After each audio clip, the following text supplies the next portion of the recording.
My name's Travis, and I drive a 2004 Subaru WRX with a Chevy V6 in it.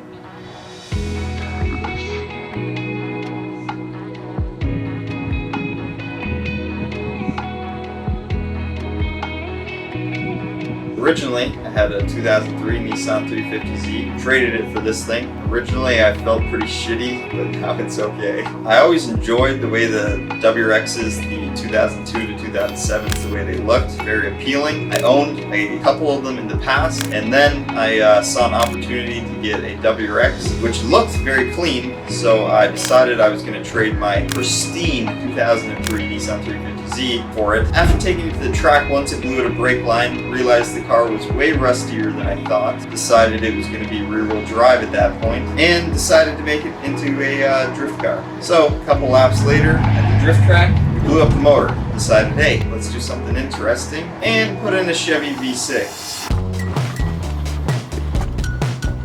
So, with the help of some friends, a couple of long days, we took a Chevy S10 motor from a junkyard, pulled that thing out. Turns out it doesn't fit, clearly, so we had to cut out the trans tunnel, we had to make new mounts, we had to do this and that, and basically made a huge mess. Everything was done outside, and it needed to be done quick. Basically, in just about a month of working time, we pulled the 2.0 liter WRX out, we put in the Chevy V6, got it running, got it driving. A couple of long days, lots of research and getting parts. Doing that, we were able to get the car running and driving, and it was time for the first testing. Pulled it out onto the road, did a smoking burnout all the way down the road, and the neighbors did not like that too much, and let's just say there was some other action involved. But got the car running, needs a lot of tuning, took it to a couple drift events, amazing, and I would highly recommend it for everybody else, how to make your Subaru reliable.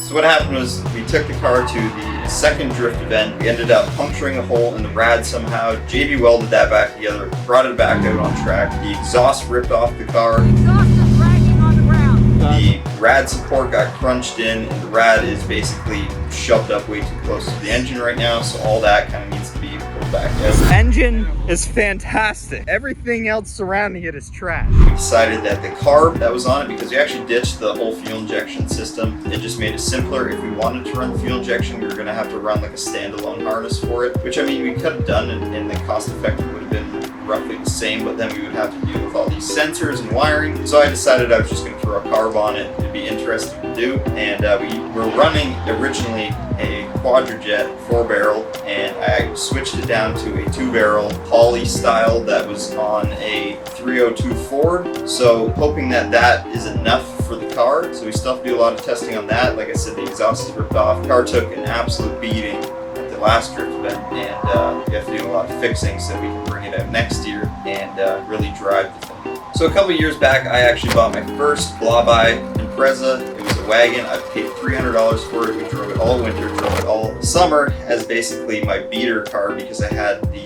Nissan at the time, and I really didn't want to drive that Nissan in the winter because it had absolutely no rust, and I actually didn't even want to take that car to the track very much and drift it because I knew if you take cars to the track, drift them, it's just going to happen. They're just going to get beat up. They're just going to get wrecked. So I took it to a couple skid pad events and drove it there, and basically got a feel for drifting in the dry pavement because I've never drifted on dry pavement, but here we get a lot of snow in the winter, so we do snow drifting. I then had purchased another very, very clean Blaubai Impreza. It was a silver one. I only had that one for about 2 weeks. I wish I would have kept that one because then I probably wouldn't have traded the Z for this car, but at the time I just didn't have enough room for all the cars that I had, so I ended up selling that one. And then I think it was a couple months later, I actually traded the Nissan for this car. Well, when I traded the Nissan for this, I wasn't going to be drifting anymore, and I decided I wanted to just have another fun daily driver, take it to the track, do some like autocross type thing. And I took it to the track one time, and the brake line just obliterated itself. So then I tried to fix the brake line. If you've ever fixed the brake lines on one of these cars, the brake line goes like through the inside of the car and then back down, and where it actually broke is where it comes like just down out from inside the car. That's where it broke, so it was just gonna be too difficult to repair it there. So I just pulled the whole subframe out of the car, got it all powder coated, got it all cleaned up, then noticed there was a lot of rust on the rockers, so I tried to cut them out, tried to repair it, still noticed the car was just way too rusty. That's when I really decided I wanted to have Subaru WRX as a drift car. It sounded really good with the 2 liter. I will tell you one thing, if you drive a lowered car, make sure the wiring harness does not touch the the wheel. That happened in this car. It was just way too low. Wiring harness rubbed through on the wheel, and I'm pretty sure that's what happened and ended up blowing up